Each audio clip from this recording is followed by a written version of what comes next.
আল্লাহ রাব্বুল আলামিন বলেন, ওয়াকালু, ইহুদিরা বলে, লা ইয়াদখুলাল জান্নাতা ইল্লা মান কানা হুদা আও নাসারা। আল্লাহ বলেন ইহুদিরা কত বড় মূর্খ, কত বড় অশিক্ষিত, কত অবাস্তব কল্পনা তারা অন্তরের মধ্যে ধারণ করে আছে। তারা বলে, দাবি সহকারে বলে, কি বলে?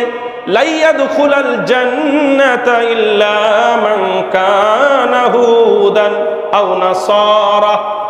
তারা দাবি সহকারে বলে জান্নাতে কেউ যাইতে পারবে না, একমাত্র ইহুদি আর খ্রিস্টান, তারা ছাড়া কেউ জান্নাতে যাইতে পারবে না। জোরে বলেন নাউজুবিল্লাহ। ইহুদিদের দাবি ছিল, ইহুদিদের আলেমরা সাধারণ ইহুদিদেরকে বোঝাইতো, ও ইহুদি দলের লোকেরা, তোমরা তো জানো না তোমাদের কত দাম। এই জান্নাত মুসলমানদের জন্য বানানো হয় নাই, এই জান্নাত অমুকের জন্য বানানো হয় নাই, এই জান্নাত তো আল্লাহ বানাইছেন শুধু তোমাদের জন্য। আর এই কথা যখন তারা বলতো, তারা বসে বসে কি বলতো বলেন? সুবহানাল্লাহ। ইহুদিরা বলতেছে আমরা জান্নাতে যাব, ইহুদিরা বলতেছে আমরা কি বলে জাহান্নামে যাব না, হ্যান তান কাসিরান, কত কথা তারা বলতেছে। আল্লাহ রাব্বুল আলামিন এখন এই যে 81 এবং 82 নম্বর আয়াতের মাধ্যমে একেবারে চূড়ান্ত সিদ্ধান্ত আল্লাহ তাআলা বলে দিচ্ছেন, জাহান্নামে কে যাবা কি যাবা না এটা তোমাদের মুখের কথা না, এটা হলো আমার, বলে না কেন, আমার কথা। তোমরা ইহুদি জাহান্নামে যাবা না তোমরা জান্নাতে যাবা, মুসলমানরা জাহান্নামে যাবে না মুসলমানে জান্নাতে যাবে, খ্রিস্টানরা জান্নাতে যাবে না জাহান্নামে যাবে, হিন্দুরা জান্নাতে যাবে না জাহান্নামে যাবে, বৌদ্ধরা জান্নাতে যাবে না জাহান্নামে যাবে, এটা তোমাদের কথা না, বরং আমি আল্লাহ তোমাদের কাছে ফর্মুলা রাখতেছি। সেই ফর্মুলা যার মধ্যে পাওয়া যাবে তাকেই আল্লাহ তাআলা কাউকে জান্নাতে দেবেন, কাউকে। আউযু বিল্লাহি মিনাশ শাইতানির রাজীম। বিসমিল্লাহির রহমানির রহিম। ওয়া মিনহুম উম্মিয়ুনা লা ইয়ালামুনাল কিতাবা ইল্লা আমানিয়্যা ওয়া ইনহুম ইল্লা ইয়াযুন্নুন। সাদাকাল্লাহু মাওলানাল আযীম। সকলে দুরূদ শরীফ পড়ি। আল্লাহুম্মা সাল্লি আলা মুহাম্মাদ ওয়া আলা আলি মুহাম্মাদ কামা সাল্লাইতা আলা ইব্রাহিম ওয়া আলা আলি ইব্রাহিম ইন্নাকা হামিদুম মাজিদ। اللهم بارك على محمد وعلى آل محمد كما باركت على إبراهيم وعلى آل إبراهيم إنك حميد مجيد الحمد لله আল্লাহ রাব্বুল আলামিনের দরবারে লক্ষ কোটি শুকরিয়া যে মহান আল্লাহ তাবারক ওয়া তাআলা আমাদেরকে তার মহান হুকুম ঈশার নামাজ জামাতের সাথে আদায় করার তৌফিক দান করেছেন। নামাজের পরে আল্লাহ রাব্বুল আলামিন কোরআনের তাফসিরে বসার তৌফিক দান করেছেন। এই জন্য আমরা সকলে অন্তরে গহীন থেকে শুকরিয়া আদায় করি আলহামদুলিল্লাহ। সম্মানিত মুসলিম ভাইরা, আজকে তাফসির হবে সূরা বাকারার ৭৮ নম্বর আয়াত থেকে শুরু, সময়ের সাথে মিল করে যতটুকু করা যায়। তা আজকের আলোচনা বলার আগে গত সপ্তাহের যে তাফসিরগুলো হয়েছিল সংক্ষেপে সেগুলো মিলিয়ে দেই, যাতে করে আজকের তাফসির বুঝতে আপনাদের সহজ হয়। গত সপ্তাহে আল্লাহ রাব্বুল আলামিন যে আয়াত তিলাওয়াত করেছিলাম সেখানে আল্লাহ রাব্বুল আলামিন মদিনার সাহাবাদেরকে বলছেন যে তোমরা যতই আশা করো ইহুদিদের ব্যাপারে যে তারা মুসলমান হোক না কেন, তারা যদি মুসলমান হইতো তোমাদের এই আশা, আল্লাহ তাআলা বলে দিলেন যে তোমাদের এই আশা কোনোদিন পূরণ হবে না, অর্থাৎ এই ইহুদি জাতি কোনোদিন আল্লাহর প্রতি ঈমান আনবে না। এরপরে আয়াতে আল্লাহ রাব্বুল আলামিন বলেন এরা তো অনেক খারাপ জাতি, যেই জাতির পূর্বপুরুষরা আল্লাহর কালাম সরাসরি তারা শ্রবণ করার পরেও তারা সেটাকে কি করেছে, বিকৃত করেছে, অপব্যাখ্যা করেছে, অনেক বড় বড় গাদ্দারি করেছে। তাদের পূর্বপুরুষ যদি এত বড় গাদ্দার হতে পারে, সুতরাং তোমরা তো তাদের সাধারণ চেলাবেলা, তোমাদের দ্বারা তো আরো কঠিন। এরপর আল্লাহ বলতেছেন, ইহুদিরা জান বাঁচানোর জন্য যখন মদিনায় ইসলাম শাসন ব্যবস্থা চালু হলো, তখন ইহুদিরা তারা মুসলমানকে দেখানোর জন্য আর মদিনায় থাকার জন্য, স্বার্থ হাসিলের জন্য, তারা মানুষকে দেখানোর জন্য মুসলমান হয়ে মুসলমানদের সাথে চলাচল করে। দিনের বেলা, সকালবেলা নামাজের টাইমে তারা মুসলমানদের সাথে থাকে, আর রাত হলেই তারা ইহুদিদের সাথে আবার মিলিত হয়ে মুসলমানদের ব্যাপারে ঠাট্টা করে। আর তারা মনে করতেছে এগুলো কেউ জানে না, আমরা অনেক চালাক। আল্লাহ বলতেছেন, কেউ না জানলেও আমি আল্লাহ জানি। এই ছিল গত সপ্তাহের আলোচনার একেবারে সারসংক্ষেপ। আজকের আলোচনা মূলত ইহুদিদের আলোচনায় ৭৮ নম্বর আয়াত থেকে শুরু হবে। এই ৭৮ নম্বর আয়াতের প্রথমে আমরা তর্জমা শুনি, এরপর এটার কি ব্যাখ্যা সেগুলো শুনবো ইনশাআল্লাহ। বিসমিল্লাহির রহমানির রহিম। ওয়া মিনহুম, কিছু আহলে কিতাব অর্থাৎ ইহুদি এমন আছে, উম্মিয়ুনা, যারা একেবারে অশিক্ষিত, লা ইয়ালামুনাল কিতাব, যারা তাওরাত কিতাব দেখেও পড়তে পারে না। তাদের সামনে তাওরাত কিতাব খুলে দিলে তারা এক অক্ষরও তাওরাত কিতাব তারা তিলাওয়াত করতে পারবে না। ইল্লা আমানিয়া, এরা এতই অশিক্ষিত, নিজের চোখে তো একবারও তাওরাত কিতাব খুলে দেখলো না, পড়ে দেখলো না। ইল্লা আমানিয়া, যত কথা তারা বলে সব কিছু মন গড়া কথা বলে, শুধু চালান হলো ইল্লা আমানিয়া, কিছু আশা, কিছু অবাস্তব কল্পনা, এইগুলো হলো সেই অশিক্ষিত ইহুদিদের তাদের পুঁজি। ওয়া ইনহুম ইল্লা ইয়াজুন্নুন, তারা কেবল ধারণা অনুপাতেই কথা বলে। এই যে হলো আয়াতের একেবারে সাবলীল তরজমা। এখানে আল্লাহ রাব্বুল আলামিন কি বলছেন? আল্লাহ রাব্বুল আলামিন এই আয়াত ৭৮ নম্বর আয়াত এবং ৭৯ নম্বর আয়াত, এই দুটি আয়াতের মধ্যে আল্লাহ রাব্বুল আলামিন ইহুদিদেরকে দুইটা ভাগ করেছেন। এক ভাগ হলো অশিক্ষিত, যারা কোনোদিন পড়ালেখা করে নাই, তাওরাত পড়তে পারে না, কিচ্ছু জানে না, ধর্মীয় বিষয়ে তাদের ন্যূনতম কোনো জ্ঞান নাই।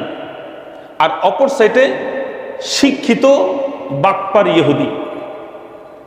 কি বললাম? এক শ্রেণী হলো অশিক্ষিত ইহুদি, আর আরেক দলে হলো এই যে ৭৯ নম্বর আয়াতে শিক্ষিত বাটপার ইহুদি। বাটপার কেন বললাম? সামনের আয়াত যখন আপনারা শুনবেন তখন বুঝবেন আসলে এরা বাটপার। কিছু কিছু শব্দ আমি ব্যবহার করি আপনাদের সহজে বোঝার জন্য, কারণ আমাদের সমাজে অনেক শব্দ আছে এক কথা বললে মানুষ বুঝে ফেলে এটার ব্যাখ্যা কি। তা বাটপার শব্দ শোনার সঙ্গে সঙ্গে আপনারা অনেকে বুঝে ফেলেছেন এটার ব্যাখ্যা কি হতে পারে। এই জন্য কিছু কিছু শব্দ এগুলো প্রয়োগ করতে হয় মুসল্লিদেরকে বা শ্রোতাদেরকে বোঝানোর জন্য। যাই হোক, তা এই আয়াতের তর্জমা কি? প্রথম আয়াত যেটা তিলাওয়াত করলাম ৭৮, এই ৭৮ নম্বর আয়াতের মধ্যে আল্লাহ রাব্বুল আলামিন কাদের কথা বর্ণনা করতেছেন? অশিক্ষিত ইহুদি, যারা কোনো দিন তাওরাত কিতাব পড়ে নাই, কোনো দিন তাওরাত কিতাব খুলে দেখে নাই, তাদের আলেমরা, তাদের পণ্ডিতরা, তারা যাদের অনুসরণ করে, তারা যা বলেছে একেবারে নির্দ্বিধায় তারা গ্রহণ করে নিয়েছে। কোনোদিন কি করে নাই? যাচাই করে নাই, কোনোদিন যাচাই করে নাই। আপনাদেরকে উদাহরণ দিতে গেলে আরো সহজভাবে আমি বোঝাই, বর্তমান প্রেক্ষাপট অনুযায়ী, তাহলে সহজ হবে। আমাদের দেশে হক্কানি পীর, ভণ্ড পীর, হক্কানি আলেম, ভণ্ড আলেম আছে না নাই? কি বলেন? হক্কানি আলেমদের আন্ডারে যারা আছে ভক্ত, এরা হক্কানি। ভণ্ড পীর বা ভণ্ড আলেম যারা আছে এদেরও তো ভক্ত আছে না নাই? প্রচুর পরিমাণ ভক্ত আছে, এরা এদের অনুসরণ করে। কিন্তু যিনি আলেম তিনি ভণ্ড হোক আর ভালো হোক, যিনি পীর সাহেব তিনি ভণ্ড হোক অথবা ভালো হোক, তাদের শ্রোতা যারা আছে তারা বেশিরভাগই তো তাদের মতন আলেম না, বরং সাধারণ মানুষ। কথা ঠিক কিনা বলেন? এই যে পীর সাহেব, বিশেষ করে হক্কানি পীর সাহেব, হক্কানি আলেম, এরা তো কোরআন হাদিসের বাহিরে কথা বলবেন না। কোরআন হাদিসের বাহিরে কথা বলার কারণেই তো মূলত তাদেরকে ভণ্ড বলা হয়। কোরআন হাদিসের কথা অনুপাতে কেউ যদি বলে, আপনি কি তাদেরকে ভণ্ড, ভ্রান্ত বলতে পারবেন? না। যাদের কথা কোরআন হাদিসে বিন্দু পরিমাণ মিল নাই, বরং উল্টা, তার অপব্যাখ্যা করে যাচ্ছে, এদেরকে সমাজে কি বলা হয় বলেন তো? ভণ্ড বলা হয়। আবার এক কথা বলতে পারেন, বাটপারও বলা হয়। ভণ্ড হলো ভালোবাসা, আর বাটপার হলো আরো বেশি কুৎসিত ভাষা। তাহলে এই যে ভণ্ড পীর, তাদের হাজার হাজার মুরিদ, ভণ্ড আলেম হাজার হাজার তাদের ভক্ত, এই ভক্তরা কি করে জানেন? এই ভণ্ড পীর আর ভণ্ড আলেম যা বলে, কোরআন থেকে বানায় বলুক, হাদিস বানায় বলুক, ঘটনা বানাইয়া বলুক, যা বানায় বলুক, সব কথা তারা কি সুবহানাল্লাহ, সব কথা কি সুবহানাল্লাহ। অর্থাৎ আমার পীর সাহেব যা বলছে এটা সত্য না হইয়া কি পারে, উনি যেটা বলছে সুতরাং এটাই আমার গ্রহণ করতে হবে। ঠিক এরকম ভাবে ভণ্ড আলেম যারা আছে, কোরআন হাদিসের অপব্যাখ্যা করে মানুষদেরকে মজা করে অনেক কথা শিখায়, অথচ এইগুলো কোরআন হাদিসের সাথে বিন্দু পরিমাণ মিল নাই।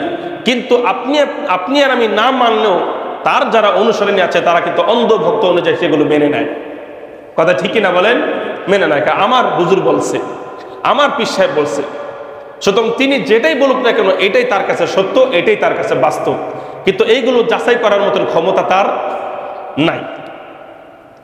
ঠিক এরকমই আল্লাহ রাব্বুল আলামিন বলতেছেন যে এক শ্রেণীর ইহুদি যারা হলো মূর্খ, কোনোদিন তাওরাত কিতাব পড়ে না, কোনোদিন শোনে না, সুতরাং তাদের যে আলেম আছে, ইহুদি যে পণ্ডিত আছে, আলেম আছে, তারা তাওরাত থেকে বানাইয়া বানাইয়া যা বলে সবকিছু তারা কি করে নেয়? বিশ্বাস করে নেয়, মাইনা নেয়। আর শুধু মাইনা নেয় এই পর্যন্ত ক্ষান্ত না, বরং এইগুলো নিয়ে তারা কি করে? অন্তরের মধ্যে ধারণ করে, আবার এইগুলো সুযোগ পেলে মানুষের সাথে এগুলো নিয়ে তর্ক করে। কি কথা ঠিক এরকম আছে না? না সমাজে আমার হুজুর বলছে, না না এটা তো মিথ্যা কথা, হে বলছে মিথ্যা কথা, হ্যাঁ আমার হুজুর পীর সাহেব বলছে এই কথা, এটা মিথ্যা হতে পারে না, বরং তুমি কিছুই জানো না। তর্ক করে কি করে না? করে। অথচ ওনার পীর সাহেব যেটা বলছেন, ওনার আলেম যেটা বলছেন, এটা কি বলে একবার খাঁটি মিথ্যা কথা, কিন্তু উনি এটা মানতে রাজি না, কারণ উনি ওনার কি ভক্ত, ওনার অন্ধবিশ্বাস। আর যার সাথে তর্ক করতেছে সে তো তার সাথে পারবেও না, কারণ হক মানুষ, সে অল্প কথা কি হয়ে যায় বলেন? চুপ হয়ে যায়। তাহলে এই যে আল্লাহ রাব্বুল আলামিন বলতেছেন, কিছু ইহুদি এমন আছে যারা উম্মিয়ুন, অশিক্ষিত, কোনোদিন পড়ালেখা করে নাই, লা ইয়ালামুনাল কিতাব, তাওরাত পড়তেও জানে না, তাওরাত বুঝতেও জানে না, ইল্লা আমানিয়া, তবে কিছু আশার বাসা তারা বেঁধে রেখেছে, কিছু কল্পনা এমন ভাবে সাজিয়ে রেখেছে যেই কল্পনা কোনোদিন বাস্তবায়ন হবে না। এমন কিছু আশা তারা বেঁধে রেখেছে যেই আশা কোনোদিন পূরণ হবে না।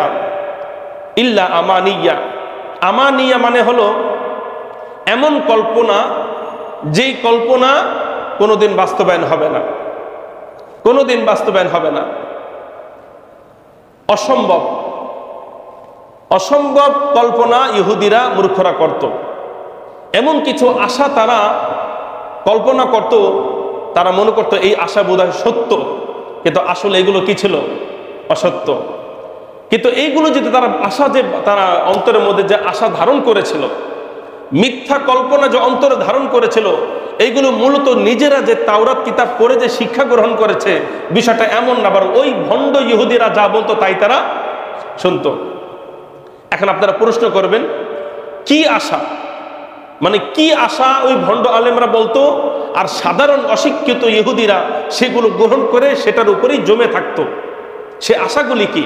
আল্লাহ রাব্বুল আলামিন বলতেছেন, এক নাম্বার আশা, ইহুদিদের পণ্ডিতরা ইহুদিদেরকে, ভক্তদেরকে বলেছে, যেমন উদাহরণস্বরূপ বর্তমান অনেক ভণ্ড পীর আছে, আপনারা ইন্টারনেটে সার্চ করে দেখবেন, আমি কারো নাম বলবো না, কোনো ভণ্ড পীরের দিকে ইঙ্গিত করবো না, আপনারা ইন্টারনেটে সার্চ করে দেখে নেবেন। অনেক ভণ্ড পীর এমন আছে, মুরিদদেরকে বলে, তোমরা যদি এই দরবারের মুরিদ হতে পারো তাহলে বাবা তোমাদেরকে বিনা হিসেবে জান্নাতে নিয়ে যাবে। নাউজুবিল্লাহি মিন যালিক। এরকম অনেক গানও আছে, এই গানগুলি বলতে চাচ্ছি না। অনেক পংক্তি কবিতাও এরকম তারা ছন্দ আকারে বলে যে বাবার নৌকায় যদি কেউ উঠতে পারে সে ফিরবে না খালি হাতে। এই নৌকায় যারা উঠবে, এই আমার বাবার নৌকায় যারা উঠবে, অর্থাৎ পীর সাহেবের নৌকায় যারা উঠবে, এদের নৌকা থামবে না, বরং সোজা জান্নাতের মধ্যে চলে যাবে। নাউজুবিল্লাহি মিন যালিক। এমন পীর সাহেব আছে যারা মুরিদদেরকে গ্যারান্টি দিয়ে দেয় জান্নাতের, জোরে বলে নাউজুবিল্লাহ। তাই এমন ভণ্ড পীর সমাজে আছে না নাই?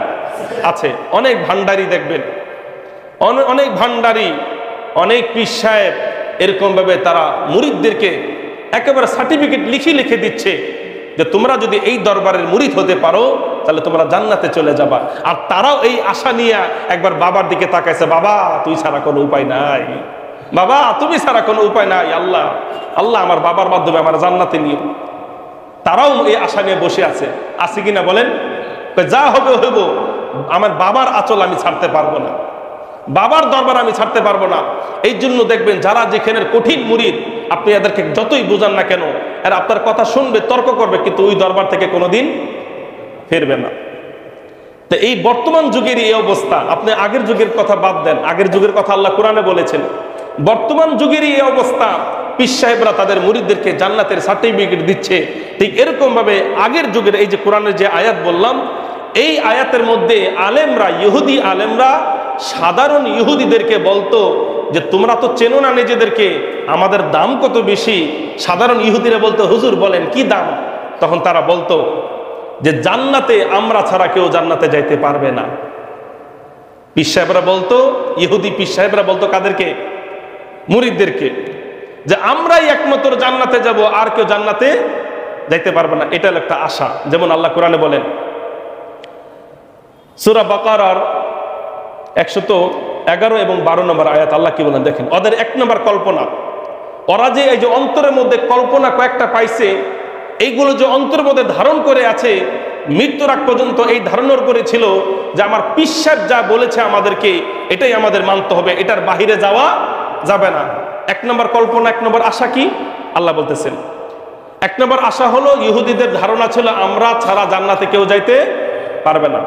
আল্লাহ রাব্বুল আলামিন বলেন, ওয়াকালু, ইহুদিরা বলে, lan yadkhulal jannata illa man kana হুদা আও নাসারা।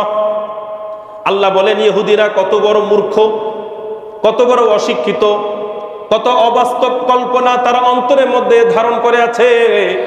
তারা বলে, দাবি সহকারে বলে, কি বলে? লা ইয়াদখুলাল জান্নাতা ইল্লা মান কানা হুদান আও নাসারা। তারা দাবি সহকারে বলে জান্নাতে কেউ যাইতে পারবে না, একমাত্র ইহুদি আর খ্রিস্টান, তারা ছাড়া কেউ জান্নাতে যাইতে পারবে না। জোরে বলেন নাউজুবিল্লাহ।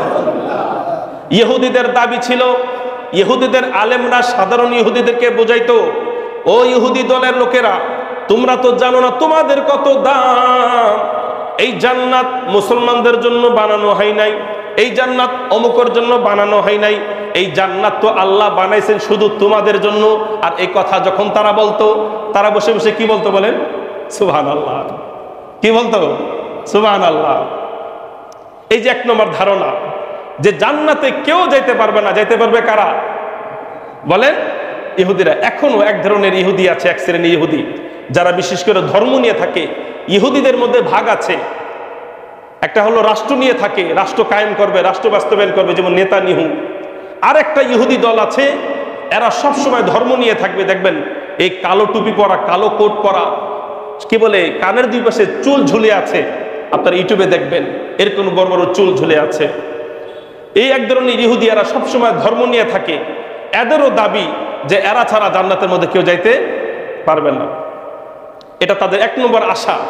আচ্ছা বলেন তো, তারা বলতেছে যে তারা ছাড়া জান্নাতে যাবে না, তা এই কথাটা কোরআনে কোথাও আছে? কোন কিতাবের মধ্যে আছে? কোন জায়গায় নাই। তাওরাতের মধ্যে এই কথা ছিল না, কিন্তু ওই যে ভণ্ড আলেমরা তাদেরকে বোঝাইতো, আর এইটাই তারা বিশ্বাস করে নিত যে আমরা জান্নাতে, আমরা ছাড়া জান্নাতের কেউ যাইতে পারবে না। অথচ এই কথাটা তাওরাতের মধ্যে ছিল না, ইনজিলের মধ্যেও ছিল না। এবার দুই নম্বর আশা, ইহুদিরা যে আশা নিয়ে বসে আছে, দুই নম্বর আশা হলো যে আমরা যারা আছি আমরা হলাম আল্লাহ রাব্বুল আলামিনের সন্তান। জোরে বলেন নাউজুবিল্লাহ। ইহুদিরা আলেমরা তাদেরকে বলতো, আরে তোমরা তো জানো না তোমাদের কত দাম। যেমন অনেক পীর সাহেবরা বলে, জানো না তোমাদের কত দাম। ঠিক ইহুদি পণ্ডিতরা বলতো, জানো না তোমাদের কত দাম। এক নাম্বার দাম যে তোমরা সারা জান্নাতে আর কেউ যাইতে পারবে না। তারা তো মহা খুশি। তাহলে তো এই আলেম আমাদের ইহুদি পথেই থাকতে হবে, ইহুদিদের বাহিরে যাওয়া যাবে না, ঈসা আলাইহিস সালামের ধর্ম মানা যাবে না, ইসলামের ধর্ম মানা যাবে না। কারণ আমাদের পূর্বপুরুষ বলে গেছে জান্নাতে যদি কেউ যায় তাহলে একমাত্র যাইবে কারা? ইহুদিরা। সুতরাং অন্য কোনো ধর্ম মানা যাবে না। 2 নম্বর আশা পীর সাহেবরা তাদেরকে বলেছিল, আলেমরা বলেছিল যে আমরা কিন্তু সাধারণ মানুষ না, বরং আমরা হলাম আল্লাহ রাব্বুল আলামিনের সন্তান, তার প্রিয়জন। নাউজুবিল্লাহি মিন যালিক। কত বড় অপদার্থ, কত বড় ভণ্ড হইলে এ কথা বলতে পারে যে আমরা সরাসরি কার সন্তান? আল্লাহ সন্তান। এটা কোরআনে আল্লাহ তাআলা বলেছেন। দেখেন সূরা মায়েদার 18 নম্বর আয়াতের মধ্যে আল্লাহ কি বলেন, ওয়াকালাতিল ইয়াহুদু, ইহুদিদের দাবি, ওয়ান নাসারা, খ্রিস্টানদের দাবি, নাহনু আবনাউল্লাহ ওয়া হিব্বাউহু। ইহুদের দাবি, খ্রিস্টানদের দাবি আমরা কোনো সাধারণ মানুষ না। ভণ্ড আলেমদের দাবি সাধারণ ইহুদিদের কাছে, তোমরা কোনো সাধারণ মানুষ না, বরং তোমরা আর আমরা নাহনু আবনাউল্লাহ, আমরা আল্লাহ তাআলার সন্তান, ওয়া আহিব্বাউহু, এবং তারই প্রিয়ভাজন। নাউজুবিল্লাহি মিন যালিক। অথচ এই কথাটা তাওরাতের কোনো জায়গায় ছিল না। তাহলে এই যে তারা শিক্ষিত মানুষ সাধারণ মানুষকে যা বোঝাইতো, এই কথাটা যখন তাদেরকে বলতো তখন তাদের কি উচিত ছিল না একটু যাচাই বাছাই করা? দরকার আছিল কি না? কিন্তু তারা এটা করে নাই। কেন করে নাই? কারণ তারা ছিল অশিক্ষিত, পড়তে জানতো না, লিখতে জানতো না। এটা ছিল তাদের 2 নম্বর দাবি। 3 নম্বর দাবি শুনেন, বা তাদের আশা। ইল্লা আমানিয়ার ব্যাখ্যা আরেকটা হলো, ইহুদিরা মনে করত সবাই জাহান্নামে যাবে, সবাই জাহান্নামে যাবে, আমরাও যদি গুনাহের কারণে জাহান্নামে যাই তা আল্লাহ তাআলা বেশি দিন রাখবে না, কয়েকদিন রাখবেন, এরপর আবার জান্নাতে ঢুকাই দিবেন। নাউজুবিল্লাহি মিন যালিক। মানে ওদের বিশ্বাস জান্নাতে সব ইহুদি যাবে, তবে কোনো কারণবশত যদি জাহান্নামে চললেও যায়, পা পিছলাইয়া, কথা আছে না, যদি পাও পিছলে ড্রেনের মধ্যে পইরাও যায়, তার উঠানোর মতন কি আছে? লোক আছে। তাহলে ইহুদিরা বলতো কোনো কারণবশত ওদের আশা, কোনো কারণবশত যদি আমরা জাহান্নামে চইলাও যাই তাহলে আমাদেরকে আল্লাহ কয়েকদিন জাহান্নামে রেখে আবার আমাদেরকে কোথায় ঢুকাই দিবেন? জান্নাতে ঢুকাই দিবেন। এই যে আশাগুলি, তারা যে এই আশার বাসা নিয়ে যে তারা বসে আছে, এইগুলো মূলত তাওরাতের মধ্যে কোথাও ছিল না। এইগুলো তারা অন্তরের মধ্যে ধারণ করত, এইগুলি তারা বিশ্বাস করত, আর এইগুলো যারা বলতো তাদের ভক্তি শ্রদ্ধা তারা করত। এই ছিল তার আল্লাহর বলেন বলতেছে অশিক্ষিত ইহুদিদের আচরণ। মিনহুম উম্মিয়ুনা, কিছু ইহুদি এমন ছিল, লা ইয়ালামুনাল কিতাবা, তারা তাওরাত পড়তে জানতো না, তাওরাতের জ্ঞান তাদের বিন্দু পরিমাণ ছিল না। ইল্লা আমানিয়া, তবে কিছু আশা যেগুলো ওই বড় বড় বাটপাররা বলেছিল সেইগুলি তারা গ্রহণ করেছিল। ওয়া ইনহুম ইল্লা ইয়াজুন্নুন, তারা কেবল ধারণার উপরই বিদ্যমান ছিল, শুধু তারা ধারণা করেই থাকতো। তাদের বিন্দু কোনো জ্ঞান ছিল না, ধর্মীয় জ্ঞান ছিল না, তাওরাতের জ্ঞান ছিল না, ছিল শুধু কেবলমাত্র ধারণা। আর এমন ধারণা তারা করেছিল যেগুলো আদৌ কোনোদিন বাস্তবায়ন হবে না। এইগুলো ৭৮ নম্বর আয়াতের তাফসীর। এই আয়াতের মধ্যে কাদের কথা বর্ণনা করা হয়েছে আপনাদের কাছে আমি জিজ্ঞাসা করতেছি, বলেন তো কোন ইহুদি? অশিক্ষিত মূর্খ ইহুদি যারা ছিল তাদের কথা বর্ণনা করা হয়েছে। এরপর পরে যে আয়াত ৭৯ নম্বর আয়াত, এই আয়াতের মধ্যে ওই বাটপার ইহুদিদের কথা বলতেছে। ওই যে তারা যে সাধারণ ইহুদিদেরকে এই আশা যে দিত যে তোমরা আমাদের দরবারে থাকো, তোমাদের কিছু জান্নাতের গ্যারান্টি দিচ্ছি, জাহান্নাম থেকে মুক্তির গ্যারান্টি দিচ্ছি, তোমাদের কি দাম তোমাদের সামনে উপস্থাপন করতেছি। এইগুলো যে বড় বড় পণ্ডিত ইহুদিরা করত, এমনি কি করতো নাকি কোনো স্বার্থ ছিল? কি ছিল বলেন তো? স্বার্থ আছে, স্বার্থ ছিল। কি স্বার্থ? এই কথা আল্লাহ তাআলা বলতেছেন, দেখেন ফাওয়াইলুল লিল্লাযীনা ইয়াকতুবুনাল কিতাবা বিআইদিহিম।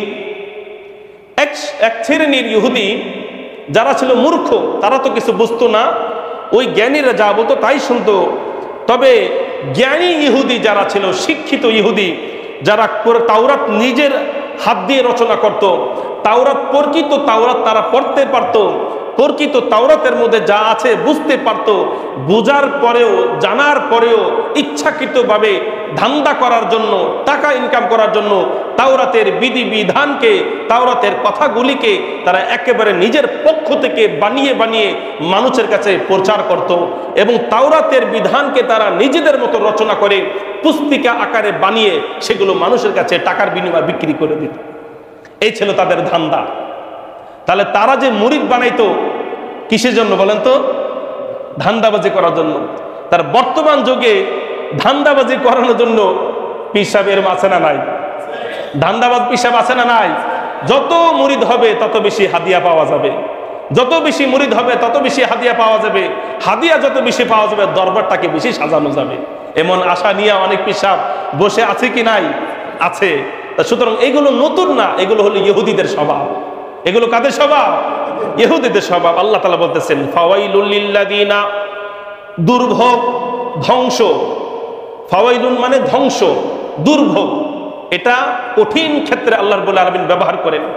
ইবনে আব্বাস রাদিয়াল্লাহু তাআলা বলেন ফাওয়াইলুন শুধু ধ্বংস নয়, বরং ফাওয়াইলুন, এই ওয়াইলুন শব্দটা হলো জাহান্নামের এমন একটা ঘাটি বা উপত্যকা যার গভীরতা এত বেশি, যে উপত্যকার আগুনের তিক্ততা এত বেশি, সেখানে যদি পাহাড়ও নিক্ষেপ করা হয় তা পড়ার সঙ্গে সঙ্গে সেই আগুনের কারণে সেই পাথরগুলি কি হয়ে যাবে? পাহাড়গুলি গলে যাবে, পাহাড়গুলি পর্যন্ত গলে যাবে। সেই আগুনের কতটা মারাত্মক, তার তেজস্ব কত বেশি, একটু কল্পনা করেন যে ইট পাথর পাহাড় সেটাও যদি নিক্ষেপ করা হয় ওয়াইলুন উপত্যকার মধ্যে, সেটা মুহূর্তের মধ্যে কি হয়ে যাবে?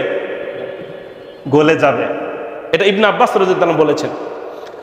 আল্লাহ বলেন ফাওয়াইলুল লিল্লাযীনা, দুর্ভোগ, ধ্বংস ওই সমস্ত শিক্ষিত ইহুদিদের জন্য, ইয়াকতুবুনাল কিতাবা বিআইদিহিম, যারা নিজেদের হাতে তাওরাত কিতাব রচনা করত। অর্থাৎ মূল কোরআন, মূল কিতাব, এটাকে এক সাইড রেখে, মূল তাওরাতকে এক সাইড রেখে সম্পূর্ণ নিজের মন মতন করে তারা তাওরাত কিতাবকে রচনা করত। যেখানে কঠিন বিধান সেখানে তারা উদারপন্থীর মতন সহজ করে দিত, যেখানে জাহান্নামের কথা আসতো গুনাহ করার কারণে তারা এখানে এসে এটাকে একেবারে উদার করে কি করে দিত? সহজ করে দিত। যেখানে জিনা করা হারাম ছিল তারা এখানে লিখে দিল জিনা করলে কোনো সমস্যা নাই। যেখানে মদ হারাম ছিল তারা নিজেদের মতন তাওরাত রচনা করে লিখে দিল মদ খাইলে কি নাই, কোনো সমস্যা নাই, কোনো সমস্যা নাই। যেখানে লেখা ছিল বিবাহিত পুরুষ যদি জিনা করে তাহলে তাদেরকে পাথর মেরে হত্যা করে দিতে হবে, আর এই বিধানটাকে তারা নিজেদের মতন রচনা করে লিখে দিল কেউ যদি জিনা করে সে তওবা করলেই চলবে, তাকে পাথর দিয়ে মারা দরকার নাই। এই দেখেন আসল বিধানকে তারা নিজেদের মতন রচনা করে এটাকে পুস্তিকা আকারে বানিয়ে এরপর মানুষের কাছে বিক্রি করত। আর মানুষ যখন সেটা পড়তো দেখতো একেবারে জীবনটা সহজ, একেবারে জীবনটা সহজ, যা ইচ্ছা তাই করো। আর যারা এগুলো তাদের কাছে বিক্রি করত তারা এটাকে ক্রয় করত এবং ক্রয় করার কারণে তারা অনেক টাকা পয়সার মালিক হইতো। এই অনেক টাকা পয়সার মালিক হওয়াটা এটাই মূলত ছিল ইহুদি পণ্ডিতদের স্বার্থ। কথা বুঝতে পেরেছেন? এটাই তাদের স্বার্থ ছিল, অর্থাৎ এক কথায় ধান্দাবাজ। আল্লাহ বলেন ফাওয়াইলুল লিল্লাযীনা ইয়াকতুবুনাল কিতাবা বিআইদিহিম, ধ্বংস ওই সমস্ত শিক্ষিত ইহুদিদের জন্য যারা নিজেদের হাতে তাওরাত কিতাব রচনা করত। সুম্মা ইয়াকুলুনা হাযা মিন ইনদিল্লাহ, আর মানুষের কাছে বলে বেড়াইতো, মানুষের কাছে বলতো এই দেখো তাওরাত এটা আল্লাহ তাআলার পক্ষ থেকে, এটা আল্লাহ তাআলার পক্ষ থেকে। মূলত এটা আল্লাহ তাআলার পক্ষ থেকে নয়, বরং এটা হলো ওই ভণ্ড ইহুদিদের পক্ষ থেকে। ইয়াকুলুনা হাযা মিন ইনদিল্লাহ, কারণ এই কথা যদি মানুষের কাছে না বলে যেটা আল্লাহর পক্ষ থেকে, মানুষকে কিনবে? কথা বলেন ভাই। তারা এই নিজেদের মতন হাত দিয়ে রচনা করত, বাজারে বিক্রি করত আর বলতো মিন ইনদিল্লাহ, আল্লাহর পক্ষ থেকে। তখন মানুষ আগ্রহের সাথে এটা ক্রয় করত। এই কথাটা তারা আল্লাহর নাম দিয়ে চালিয়ে যেত। মিথ্যা, বানাওয়াট, বিকৃত, নিজের স্বহস্তে লিখিত তাওরাত কিতাব আল্লাহর নামে তারা বিক্রি করে দিত। আর এই বিক্রি করার পিছনে তাদের অন্য কোনো স্বার্থ ছিল না। কি স্বার্থ ছিল? লিয়াশতারু বিহি সামানান কলিলা, আর এর বিনিময়ে তারা সামান্য মূল্য উপার্জন করত। লিয়াশতারু বিহি সামানান কলিলা, তারা এই যে অল্প টাকার বিনিময়ে সামান্য তুচ্ছ কিছু টাকার জন্য তারা দিন ধর্ম সবকিছু কি করে দিত? বিক্রি করে দিত। নিজেরা তো ধ্বংস হইতই, সাথে সাথে সাধারণ যারা ইহুদি ছিল তাদেরকে তারা সৎপথ থেকে বিচ্যুতি করে তাদেরকে ধ্বংসের পথে ঠেলে দিত। আল্লাহ এটাই বলতেছেন, ওই যে সাধারণ ইহুদিরা তাদের অনুসরণ করত কেন? কারণ তাদের পক্ষ থেকে কিছু আশা তারা পেয়েছিল। আর এই ভণ্ড শিক্ষিত ইহুদিরা কেন তারা ইচ্ছাকৃতভাবে তাওরাতকে রচনা করত, বানিয়ে ফেলতো? লিয়াশতারু বিহি সামানান কলিলা, তারা এর বিনিময়ে সামান্য কিছু টাকা পয়সা পাওয়ার জন্যই মূলত তারা এই কাজটা করত। কত জঘন্যতম কাজ, কত মারাত্মক একটা কাজ। এই কাজটা জঘন্য থাকার কারণে মূলত আল্লাহ বলেছেন ফাওয়াইলুন। ফাওয়াইলুন, ওয়াইলুন শব্দটা আল্লাহ রাব্বুল আলামিন সব জায়গায় ব্যবহার করেন নাই। কোরআন শরীফে যেখানে ধমক বোঝানোর জন্য, আল্লাহর ক্রোধ, আল্লাহর গুসা বোঝানোর জন্য আল্লাহ রাব্বুল আলামিন কিছু কিছু জায়গায় এই ফাওয়াইলুন বা ওয়াইলুন শব্দটা ব্যবহার করেছেন। আপনারা জানেন কোরআন শরীফের মধ্যে আছে ফাওয়াইলুল লিল মুসাল্লিন আল্লাযীনা হুম আন সালাতিহিম সাহুন আল্লাযীনা হুম ইউরাউনা ওয়া ইয়ামনাউনাল মাউন। আল্লাহ রাব্বুল আলামিন ব্যবহার করেছেন ওই সমস্ত মুসল্লিদের জন্য দুর্ভোগ, ওই সমস্ত মুসল্লি ধ্বংস হোক যারা নামাজ পড়ে অলসতার সাথে, যারা নামাজ পড়ে মানুষদেরকে দেখানোর জন্য। ঠিক এরকম ভাবে এইখানে আল্লাহ রাব্বুল আলামিন ওই শিক্ষিত বাটপার ইহুদিদেরকে আল্লাহ তাআলা বলতেছেন ফাওয়াইলুল লাহুম মিম্মা কাতাবাত আইদিহিম, ধ্বংস তারা নিজেদের হাতে যা লিখেছে এটাও ধ্বংস। ওয়াইলুল লাহুম মিম্মা ইয়াকসিবুন, আর এই তাওরাত বানিয়ে রচনা করে বিক্রি করে যা টাকা পয়সা কামাই করত এটাও তাদের জন্য ধ্বংস। অর্থাৎ তাদের কাজকর্ম ধ্বংস, আর এই কাজকর্ম করে যে অর্থ উপার্জন করত এটাও তাদের জন্য কি বলেন? ধ্বংস। তাহলে আল্লাহ রাব্বুল আলামিন এই ৭৮ নম্বর আয়াতে বর্ণনা করলেন সাধারণ ইহুদির কথা, যারা কেবলমাত্র কিছু ধারণার উপরই বেঁচে আছে, এটার উপরই তারা দুনিয়ার মধ্যে বিচরণ করতেছে। আর এক শ্রেণীর ইহুদি যারা ইচ্ছাকৃতভাবে তাওরাতের বিধিবিধানকে বিকৃত করে, তাহরিফ করে, পরিবর্ধন করে কিছু টাকা উপার্জন করার জন্য মানুষের কাছে এগুলো প্রচার করত। ঠিক বর্তমান সময়ের মধ্যেও এমন কিছু দেখবেন, মুসলমান নামে কিছু ভণ্ড লোক আছে, মুসলমান নামে এমন কিছু আলেম আছে যাদের মধ্যে এই ইহুদিদের স্বভাব আছে, যারা কিছু টাকা উপার্জন করার জন্য, মাহফিল থেকে কিছু টাকা ইনকাম করার জন্য, বয়ান পাওয়ার জন্য যারা কোরআন হাদিসকে বিকৃত করে মানুষের কাছে উপস্থাপন করতেছে, কোরআন হাদিসে যেটা নাই সেটাকে সুন্দর করে উপস্থাপন করতেছে, এই জন্য যাতে করে মানুষের ভালো লাগে, আর পরবর্তীতে যেন আমাকে মাহফিলের জন্য বলেন না কেন ভাই দাওয়াত দেয়। আর মনে রাখবেন ভণ্ড কথায় কিন্তু মজা বেশি, ভণ্ড কথায় কি মজা বেশি।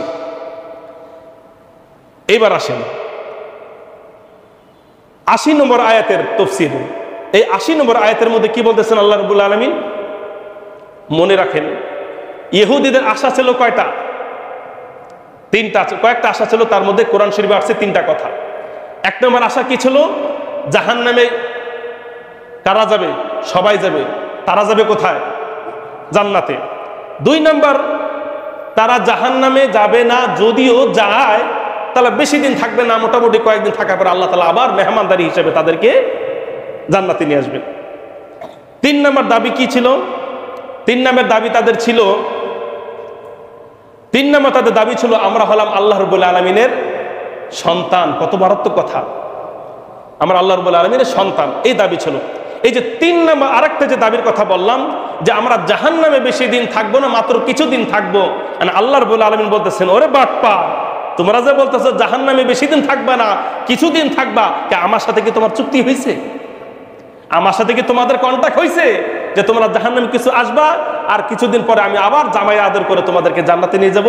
তোমাদের সাথে কি আমার এই কন্ট্যাক্ট হয়েছে? বাটপার কোথাকার কে বলতেছেন বলেন? আল্লাহ রাব্বুল আলামিন। আপনারা বলবেন হুজুর বাটপার কোথাকারই কথা কোথায় বলছে? এই আয়াতের গভীরে যদি নিজের মতন করে দেখতে চান তাহলে দেখবেন ধমকটা এমনই হয়েছে। আল্লাহ তাআলা কি এখানে সুন্দর করে বলবেন এই তোমরা এই কথা কেন বলো, তোমরা বলো তো, তোমরা এই কথা কেন বলো, এই কথা বলা তো ঠিক না।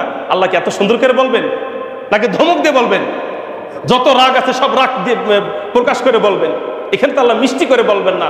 যেখানে আল্লাহ যেভাবে বলতেছেন ওটাকে এমন ভাবে বুঝে নেবেন, যেখানে ক্রোধ যদি হয়ে থাকে তাহলে এখানে আল্লাহ ঠান্ডা মেজাজে বলবেন না, আর যেখানে ঠান্ডা কথা বলতেছেন সেখানে আল্লাহ তাআলা কি মেজাজে বলবেন না, গরম মেজাজে বলবেন না। তাই এই দেখেন ওই যে বাটপারি কথা এখানে আছে, দেখেন ওরা কি বলেছিল যে আমরা জাহান্নামে যদি কোনো কারণে চইলেও যাই তাহলে আমরা জাহান্নাম থেকে কয়দিন পরে বের হয়ে যাব। এই কথাটা কেন বলতো জানেন? এই কথাটা এই জন্য বলতো কারণ ওদের দাবি ছিল আমরা হলাম আল্লাহ তাআলার পুত্র, তাহলে আল্লাহ তাআলা কি তার পুত্রকে, বাবা যেরকম ভাবে সন্তানকে রাগ করে ঘর থেকে বের করে দেয়, কয়দিন বের করবে বলেন তো? 2-4 ঘন্টা, 5 ঘন্টা, ধরুন সকাল থেকে রাত পর্যন্ত, ঠিক রাত্রে তাদেরকে খুঁজে খুঁজে বের করে কবে যা হয়েছে বাসায় চলে আসো।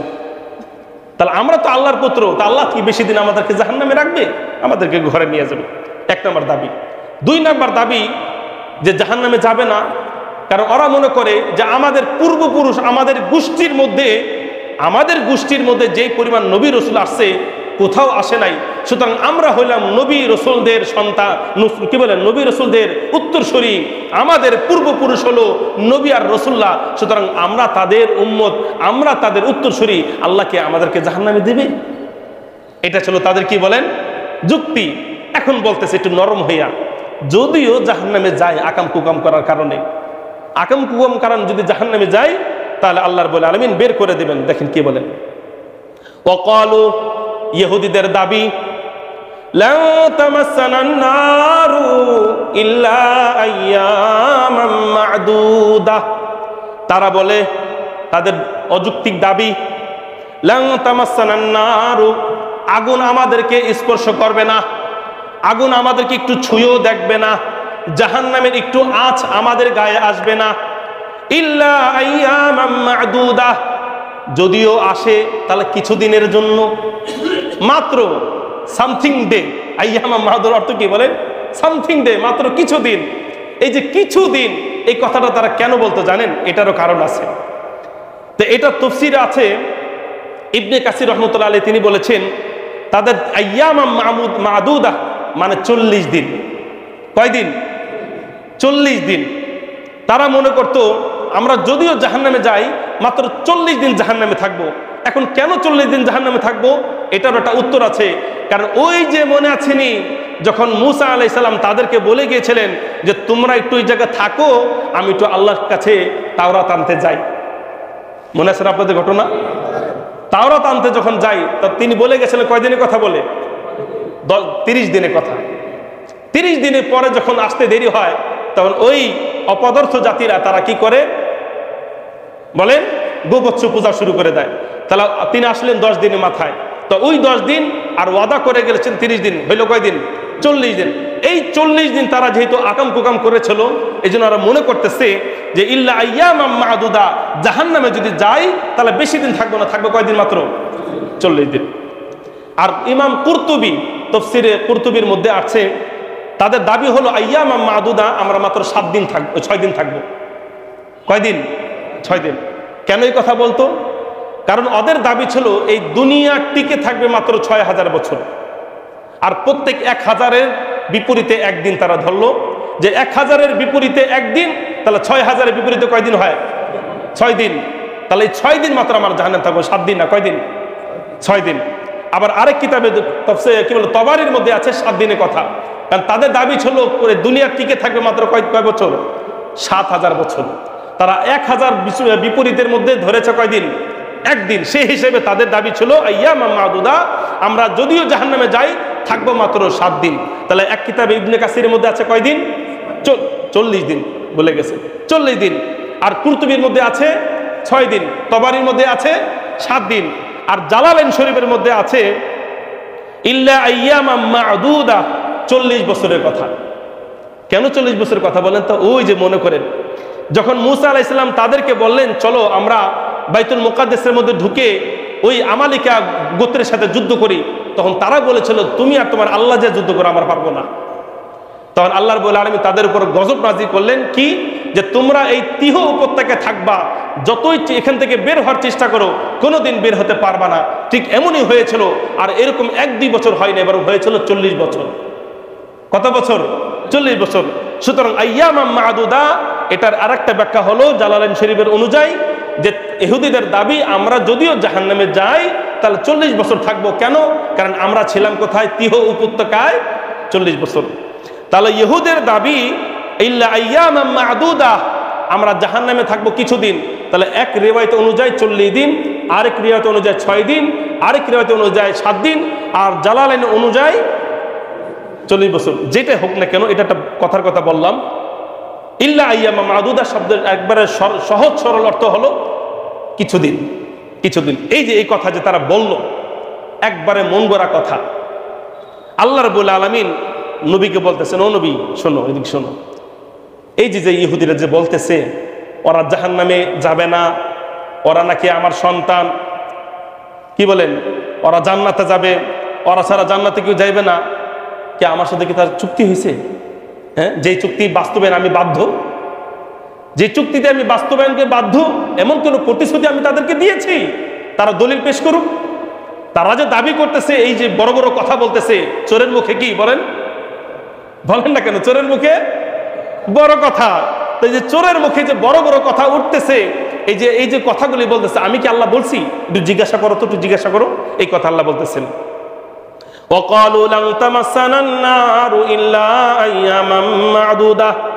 ইহুদিদের দাবি আমরা জাহান্নামে যাব না, তবে কিছুদিন। কুল, ও নবী, আত্তাখাযতুম ইনদাল্লাহি আহাদান, তুমি তাদের কাছে বলো, তুমি তাদের কাছে জিজ্ঞাসা করো। কি জিজ্ঞাসা করবা? আত্তাখাযতুম ইনদাল্লাহি আহদান ফালাই ইউখলিফাল্লাহু আহদাহু।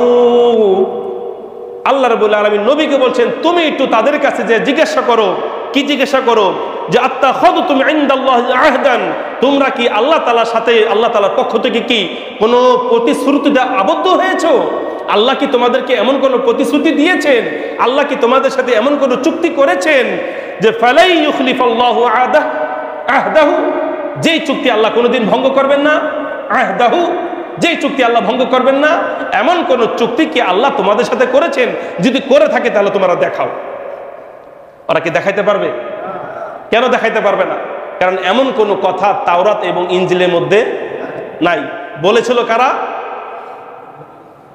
ওই ভণ্ড আলেমরা। বলেন না কেন ভাই? ওই যে ভণ্ড আলেম যারা বলেছিল, তাদের কথার উপরে ভিত্তি করে এই কথা তারা বলে বেড়াইতো, মুসলমানদেরকে বলতো, আরে তোমরা জান্নাতে যাবে না, জান্নাতে যাব আমরা, আমরা জান্নাতে যাব, আমরা আল্লাহর সন্তান। নবীজি বলে দিলেন, কুল, একটু জিজ্ঞাসা করো, আত্তাখাযতুম ইনদাল্লাহি আহদান, তোমরা কি আল্লাহ তাআলার সাথে কোনো প্রতিশ্রুতিতে আবদ্ধ হয়েছো যে ফালা ইউখলিফাল্লাহু আহদাহু, যেই প্রতিশ্রুতি পালন করতে আল্লাহ তাআলা বাধ্য, এমন কোন চুক্তি হয়েছে? আম তাকুলুনা আলাল্লাহি মা লা তা'লামুন, সুতরাং তোমরা তো আল্লাহর নামে ব্যবসা করতেছো, তোমরা তো আল্লাহর নামে ব্যবসা করতেছো। অর্থাৎ যে কথা আল্লাহ বলে নাই সেই কথা আল্লাহর নামে বলে তোমরা চালাই যাচ্ছ। তাহলে এটা কি আল্লাহর নামে ব্যবসা হইল না? ব্যবসা হইল কি না? ব্যবসা। এই যে বর্তমান যুগে অনেকে আল্লাহ এবং রাসূলের নামে ব্যবসা করে। কেমনে ব্যবসা করে বলবো? আমার আল্লাহ তাআলা এটা বলছেন, কিন্তু আল্লাহ তাআলা কোথাও বলেন নাই। আল্লাহ তাআলা কি বলেন নাই? কোথাও বলেন না। অনেকে দেখবেন বয়ান করে, আমার আল্লাহ তাআলা বলছেন এটা বলছেন, কিন্তু আল্লাহ তাআলা কোনো জায়গায় কথা বলেন নাই। তাহলে এটা আল্লাহ নামে যে বললো, সে এটাকে আল্লাহ নামে ব্যবসা করলো না? ব্যবসা করলো। আবার বলে আল্লাহ নবী ইরশাদ করেছেন, এই ইরশাদ করেছেন, অথচ এই ধরনের কোনো হাদিস কোথাও নাই। এটা কার নামে ব্যবসা? রসুলের নামে ব্যবসা। এই আল্লাহ বলেছেন, রসুল বলেছেন, অথচ এই কথা আল্লাহ বলেন নাই, রসুল বলেন নাই।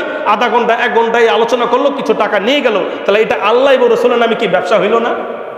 আমার কথা কি বুঝতেছেন আপনারা ভাই? এই আল্লাহ তাআলা বলতেছেন, আম তাকুলুনা আলাল্লাহি মা লা তা'লামুন, তোমরা আল্লাহর ব্যাপারে আল্লাহর নাম দিয়ে এমন এমন কথা বলতেছো, অর্থাৎ আল্লাহর নাম দিয়ে তোমরা এমন ব্যবসা করতেছো, মা লা তা'লামুন, যা তোমরা মোটেও জানো না।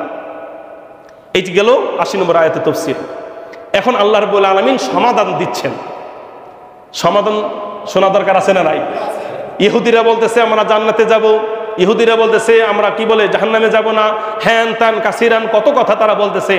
আল্লাহ রাব্বুল আলামিন এখন এই যে 81 এবং 82 নম্বর আয়াতের মাধ্যমে একেবারে চূড়ান্ত সিদ্ধান্ত আল্লাহ তাআলা বলে দিচ্ছেন, জাহান্নামে কে যাবা কি যাবা না এটা তোমাদের মুখের কথা না, এটা হলো আমার, বলে না কেন, আমার কথা। তোমরা ইহুদি জাহান্নামে যাবা না তোমরা জান্নাতে যাবা, মুসলমানরা জাহান্নামে যাবে না মুসলমানে জান্নাতে যাবে, খ্রিস্টানরা জান্নাতে যাবে না জাহান্নামে যাবে, হিন্দুরা জান্নাতে যাবে না জাহান্নামে যাবে, বৌদ্ধরা জান্নাতে যাবে না জাহান্নামে যাবে, এটা তোমাদের কথা না, বরং আমি আল্লাহ তোমাদের কাছে ফর্মুলা রাখতেছি। সেই ফর্মুলা যার মধ্যে পাওয়া যাবে তাকেই আল্লাহ তাআলা কাউকে জান্নাতে দেবেন, কাউকে জাহান্নামে দেবেন। কি ফর্মুলা দেখেন, এই যে আল্লাহ তাআলা বলতেছেন, বালা মান কাসাবা সাইয়্যাতাও ওয়া আহাতাত বিহি খাতিআতুহু ফাউলাইকা আসহাবুন নার হুম ফিহা খালিদুন।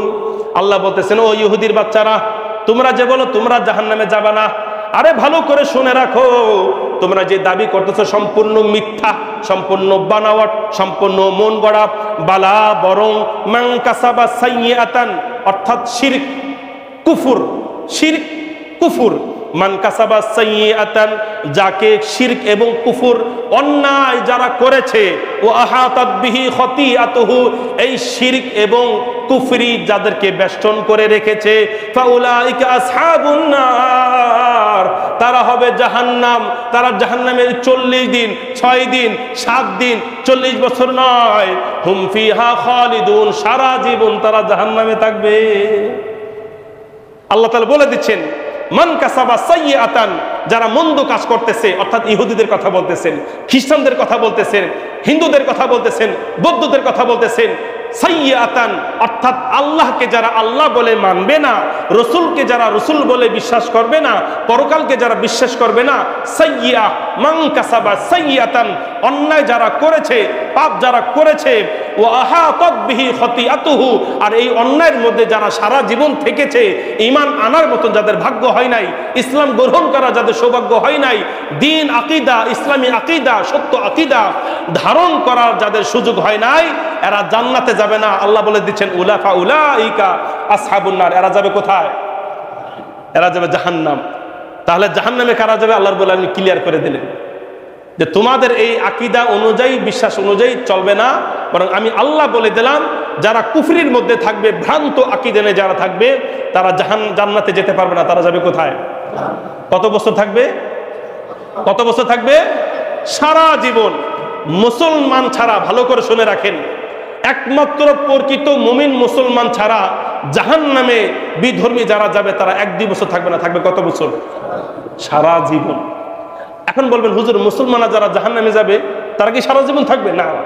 কোন মুমিন মুসলমানের কাছে যদি শস্য পরিমাণ ঈমান থাকে, কোন মুসলমানের অন্তরে যদি শস্য পরিমাণ ঈমান থাকে, হতে পারে সে নামাজি না, হতে পারে সে রোজাদার না, হতে পারে সে হজ করে নাই, হতে পারে সে মিথ্যাবাদী, হতে পারে সে চোর বাটপার, যেটাই বলেন না কেন, জাহান্নামে যাবে ঠিকই, কিন্তু বিন্দু পরিমাণ ঈমান যদি থাকে তাহলে একদিন ওই জাহান্নাম থেকে পরিষ্কার পবিত্র হয়ে আবার সে জান্নাতে চলে আসবে। সুবহানাল্লাহ। কিন্তু এই সুযোগটা বিধর্মীদের বেলায় হবে না। এখন আরেকটা ফর্মুলা কি? আল্লাহ বলতেছেন জাহান্নামে কারা যাবে এটা তো আল্লাহ তাআলা বলে দিলেন। যাদের মধ্যে ভ্রান্ত আকীদা আছে, কুফরি বিশ্বাস আছে, শিরক আছে, তারা জাহান্নামে চলে যাবে। এখন আপনারা প্রশ্ন করবেন, ও আল্লাহ, জাহান্নামে যারা যাবে তাদেরকে তো আমরা পাইলাম, এখন জান্নাতে যারা যাবে তাদের কথা কোথায়? আল্লাহ বলতেছেন, ধরো 82 নম্বর আয়াত, ওয়াল্লাযীনা আমানু আর যারা ঈমান আনবে, ওয়া আমিলুস সালিহাতি নেক আমল যারা করবে, উলাইকা আসহাবুল জান্নাহ এরাই জান্নাতবাসী। সুবহানাল্লাহ। অর্থাৎ জান্নাতে যাওয়ার জন্য শুধু মুখে মুখে দাবি করলে চলবে না, বড় বড় কথা বলে জান্নাতে যাওয়া যাবে না। আল্লাহ বলতেছেন তোমার কোনো বড় বড় কথা বলা দরকার নাই, অত বড় বড় দাবি করার দরকার নাই। সুতরাং তোমার মধ্যে এক নাম্বার কোয়ালিটি সেটা হলো ঈমান। ঈমান যদি থাকে, দুই নাম্বার কোয়ালিটি তোমার মধ্যে যদি আমল থাকে, তাহলে এই দুইটা জিনিস যদি থাকে, আল্লাহ বলছেন আমি আল্লাহ তোমার জন্য জান্নাতের সার্টিফিকেট দিচ্ছি। উলাইকা আসহাবুল জান্নাহ, উলাইকা আসহাবুল জান্নাহ, এরাই জান্নাতবাসী, এরাই জান্নাতবাসী। কারা জান্নাতবাসী? যার অন্তরে আছে ঈমান আর বহির্প্রকাশ হলো আমল। তাহলে জান্নাতে যাওয়ার জন্য বেশি কিছু দরকার নাই, আল্লাহ তাআলা বলে দিলেন জান্নাতে যাওয়ার জন্য মাত্র দুইটা জিনিস দরকার। কয়টা জিনিস? এক নাম্বার দুই নাম্বার আমল। দুই নাম্বার আমল। আল্লাহ বলতেছেন উলাইকা আসহাবুল জান্নাহ। এখন আপনারা আল্লাহর কাছে প্রশ্ন করতে পারেন, আল্লাহ বুঝলাম জান্নাতে গেলে যাইতে হলে এই দুইটা কাজ করা লাগবে, এখন জান্নাতে যে যাব কয় বছর থাকবো? 100 বছর, 200 বছর, 300 বছর? আল্লাহ বলতেছেন লা হুম ফিহা খালিদুন। জান্নাতে যে মুমিন একবার যাবে সে 1 বছর 2 বছর নয়, 100 বছর 200 বছর নয়, 1000 বছর 2000 বছর নয়, হুম ফিহা খালিদুন, সে সারা জীবন জান্নাতে থাকবে। একবার যে জান্নাতে ঢুকবে কিন্তু আর কোনোদিন জান্নাত থেকে বের হবে না, হবে না, হবে না। সুবহানাল্লাহ। তাহলে বন্ধুরা আমার, জান্নাত কোনো লিমিটেড নাই, জান্নাত হলো আনলিমিটেড। জাহান্নাম আনলিমিটেড, জান্নাতও আনলিমিটেড। সুতরাং জাহান্নামে একেবারে চিরস্থায়ীভাবে যারা যাবে তারা হাজার হাজার বছর নয়, এখানে কোনো অঙ্ক বসাবেন না, এক কথা বলে দেবেন কত বছর? সারা জীবন। আর জান্নাতে যারা যাবে কত বছর, কোনো অঙ্ক বসাবেন না, কত বছর থাকবে? সারা জীবন। এই জন্য সারা জীবন জান্নাতে থাকার আমাদের ইচ্ছা আছে না নাই? আছে না নাই? তাহলে কয়টা কাজ করতে হবে? দুইটা। এক নাম্বার ঈমান, দুই নাম্বার আমল। এখন আসেন, ঈমান আছে আমল নাই, তাহলে উনি জাহান্নামী। কতদিন পর্যন্ত জাহান্নামী? যতক্ষণ পর্যন্ত ওই যে আমল করে নাই এটার শাস্তি যতদিন পর্যন্ত ভোগ না করে। আর কারো আমল আছে কিন্তু ঈমান নাই, তাহলে এই জাহান্নামে কত বছর? সারা জীবন। তাহলে ঈমান আমলের মধ্যে মেন হলো কোনটা বলেন? ঈমান। আর ঈমানের বহির্প্রকাশ হলো আমল। তাহলে আল্লাহ রাব্বুল আলামিন আমাদের সকলকে ঈমান এবং আমলের সাথে বিনা হিসাবে আল্লাহ রাব্বুল আলামিন চিরস্থায়ী জান্নাতে যাওয়ার তৌফিক দান করুন। আমিন। ওয়া মা তৌফিক ইল্লা বিল্লাহ।